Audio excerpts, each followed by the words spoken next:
जय हिंद दोस्तों, मैं संतोष कुमार स्वागत करता हूं आपका हमारे यूट्यूब चैनल कॉम्पिटिटिव लर्निंग पे। और मैं आपके सामने लेकर हाजिर हूं डीआरडीओ का एक रिक्रूटमेंट एडवर्टीजमेंट, जिसमें हम scientist C D E F group की वैकेंसीज़ के बारे में बात करने वाले हैं। डीआरडीओ ने एक अच्छा रिक्रूटमेंट निकाला है, एक अच्छा एडवर्टीजमेंट निकाला है इस लॉकडाउन कंडीशन में। हम बेसिकली फोकस करने वाले हैं ग्रुप सी, जो साइंटिस्ट सी की वैकेंसी है, जो कि शुरू होती है बेसिक पे 67,700 से। लेवल 11 की वैकेंसी है। टोटल 21 नंबर ऑफ़ वैकेंसीज हैं, जिसमें 6 वैकेंसी मैकेनिकल इंजीनियरिंग की है। और इसके लिए क्वालिफ़िकेशन इस प्रकार से है कि आपके पास बैचलर डिग्री होना चाहिए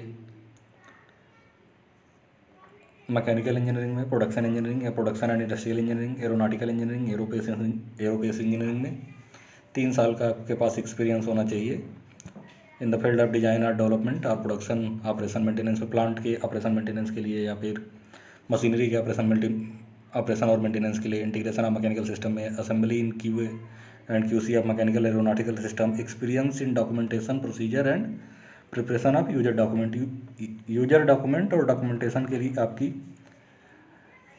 इस फील्ड में एक्सपीरियंस होना चाहिए। मास्टर डिग्री आपके पास है तो ये आपके लिए बेनिफिशियल हो सकता है।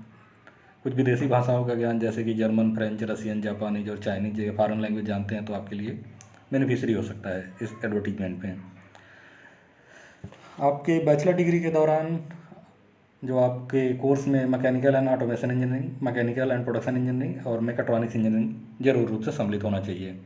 इलेक्ट्रिकल इंजीनियरिंग के लिए जिन ब्रांचों को इन्होंने अलाउ किया है, जो 4 वैकेंसीज के लिए, वो है electrical engineering, electrical and power engineering, power system engineering.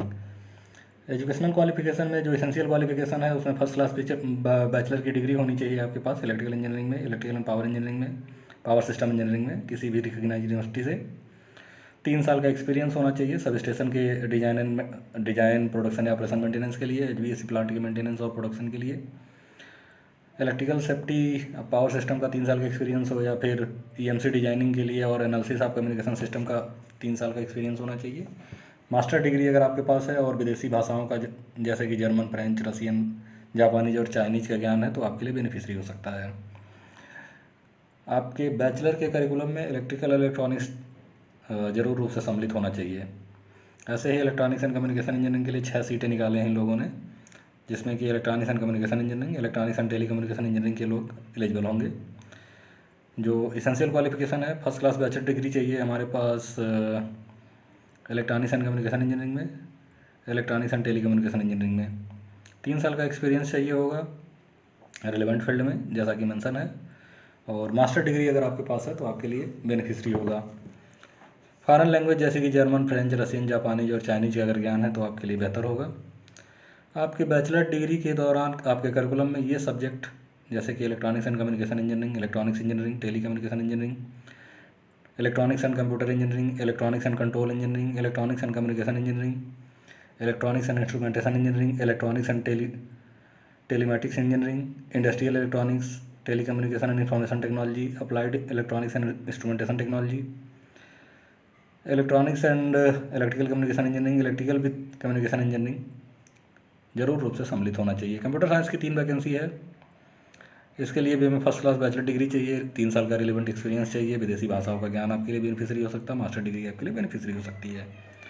बाकी computer science engineering technology, computer science engineering and technology, IT software, ये सब जितनी भी सब्जेक्ट मेंशन है आपके बैचलर के करिकुलम में इन्वॉल्व होना चाहिए। ऐसे ही 2 पोस्ट है फायर इंजीनियरिंग के लिए, fire engineering, fire technology, fire safety के लिए। इसके लिए भी फायर सेफ्टी या फायर इंजीनियरिंग में आपको 3 साल की बैचलर डिग्री होनी चाहिए, 4 साल की बैचलर डिग्री होनी चाहिए। फायर इंजीनियरिंग में, फायर टेक्नोलॉजी, सेफ्टी इंजीनियरिंग में, सेफ्टी एंड फायर इंजीनियरिंग, केवल यही ब्रांचें एलिजिबल होंगी इसके लिए। मिनिमम 3 साल का अनुभव चाहिए आपको in the field of design और डेवलपमेंट और production of fire system, experience in the response to chemical emergency, fire service operation, fire protection design, project safety management, hazard and risk analysis, transportation and safety, work place safety, sampling and analysis. Master degree आपके लिए desirable है अगर आपके पास foreign language जैसे कि German, French, Russian, जापानी, Chinese इनका ज्ञान है तो आपके लिए बेहतर हो सकता है। दिव्यांग श्रेणी के लोग भी इसमें अप्लाई कर सकते हैं। और ये सभी पोस्ट मेनली ये रिक्रूट कर रहे हैं आर्म फोर्स को सपोर्ट करने के लिए, जो कि पोस्टेड हैं रिमोट एरिया में या फील्ड में पोस्टेड हैं। काफ़ी रिमोट लोकेशन पे जिनकी पोस्टिंग होने की पूरी संभावना है, तो बेहतर होगा वो लोग पहले से तैयार रहें जो यहाँ पे जाना चाह रहे हैं, और मेंटली प्रिपेयर रहें रिमोट एरिया में पोस्टिंग के लिए। एकेडमिक रिक्वायरमेंट जैसा कि ऊपर मेंशन है उस तरीके से सेटिस्फाई होना चाहिए, और क्वालिफ़िकेशन और एक्सपीरियंस का डॉक्यूमेंट्री प्रूफ होना ज़रूरी है। बेट और हायर एजुकेशन अगर आपने लिया है तो उसका इन्होंने कुछ वेटेज दिया है, जैसे अगर पोस्ट ग्रेजुएट डिग्री है इंजीनियरिंग में तो 2 साल का एक्सपीरियंस में वेटेज दे रहे हैं, डॉक्टरेट डिग्री है तो 4 साल का एक्सपीरियंस में वेटेज दे रहे हैं ये लोग। एज लिमिट की बात करें तो साइंटिस्ट सी के लिए 35 साल से ज़्यादा की एज नहीं होनी चाहिए। दिव्यांग श्रेणी के अभ्यर्थियों के लिए 10 साल की अपर एज में छूट दी गई है, और ओबीसी के लिए 3 साल की होती है, SC/ST के लिए 5 ईयर की होती है। वो एज यूजुअल ये लोग दे रहे हैं। भारतीय नेशनैलिटी के ही लोग केवल अप्लाई करने के लिए एलिजिबल हैं।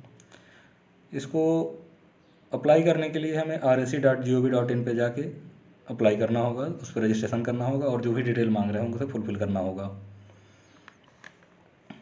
उसके बाद जो भी डॉक्यूमेंटेशन चाहिए होगा उसे अपलोड करना है। Self attested certificate of testimonial recording, date of birth certificate, higher qualification certificate, जो भी सर्टिफिकेट होते होंगे सबको आपको सेल्फ अटेस्ट करके इस पर अप्लाई करना है। एक्सपीरियंस सर्टिफिकेट और सारा जो भी उससे रिक्वायर्ड चीज़ें हैं, डॉक्यूमेंटेशन है, सब अपलोड करना है। जो भी सैलरी वगैरह ड्रा किए हैं उसका प्रूफ वगैरह अपलोड करना होगा। एक फ़ोटोग्राफ चाहिए पासपोर्ट साइज जिसकी सॉफ्ट कॉपी अपलोड करनी होगी, और सिग्नेचर की।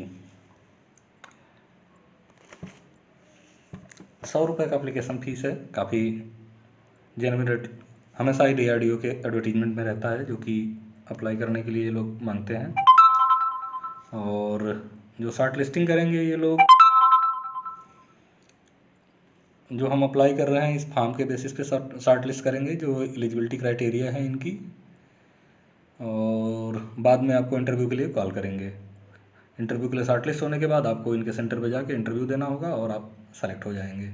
मेनली इंटरव्यू इनका दिल्ली में ही कराते हैं ये लोग, जो कि बाद में डिसाइड किया जाएगा। उस समय अगर आप कहीं से गवर्नमेंट ऑर्गेनाइजेशन में जॉब कर रहे हैं तो आपको अपने रिस्पेक्टिव डिपार्टमेंट से एक NOC प्रस्तुत करना होगा। बाकी जल्दी से जल्दी अप्लाई कर दीजिए और तैयार हो जाइए इंटरव्यू के लिए। तो best of luck friends, thanks for watching.